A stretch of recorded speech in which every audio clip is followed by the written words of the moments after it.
Hello everyone. எனக்கு 125 கோடி வேண்டாம், 100 ரூபாய் போதும். கூலிப்படத்தில் நடித்த ஆமீர் கான் அதிரடி பேட்டி. வாங்க நின்று பார்க்கலாம். நடிகர் ஆமீர் கான் ஹிந்தியில் முன்னணி ஹீரோக்களில் ஒருவராக இருந்துட்டு வராங்க. அவர் சூப்பர் ஸ்டார் ரஜினியின் கூலி படத்தில் தற்பொழுது கெஸ்ட் ரோலில் நடிச்சிருக்காங்க.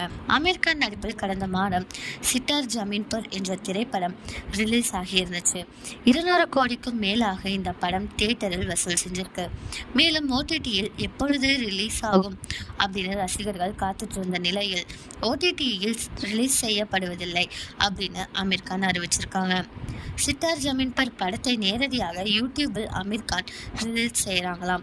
ஆமீர் கானின் ஆமீர் கான் டாக்கீஸ் யூடியூப் சேனலில் வரும் ஆகஸ்ட் 1 முதல் 100 ரூபாய் செலுத்தி இந்த படத்தை ரசிகர்கள் பார்க்கலாம் அப்படின்னு அறிவிச்சிருக்காங்க. OTT தளங்கள் 125 கோடி ரூபாய் வரை தர முன்வந்தாலும் தனக்கு அது வேண்டாம் என சொல்லி யூடியூபில் பே ப்ரிவ்யூ முறையில் ஆமீர் கான் படத்தை ரிலீஸ் செய்கிறாங்களாம். எனக்கு 125 கோடி எல்லாம் வேண்டாம், 100 ரூபாய் போதும் என ஆமீர் கான் இது பற்றி பேட்டியில் அறிவிச்சிருக்காங்க. ஆமீர் கானோட இந்த நல்ல மனசை பற்றி நீங்கள் என்ன நினைக்கிறீங்க அப்படிங்கிறத கமெண்ட்டில் சொல்லுங்கள். உங்களில் யாரெல்லாம் இந்த படத்தை பார்க்க வெயிட் பண்ணிட்டு இருக்கீங்களோ அவங்களும் கமெண்ட்டில் சொல்லுங்கள். இதே மாதிரி லேட்டஸ்ட்டு சினிமா நியூஸ் அப்டேட் தெரிஞ்சுக்கணுன்னா இந்த சேனலை சப்ஸ்கிரைப் பண்ணிக்கோங்க.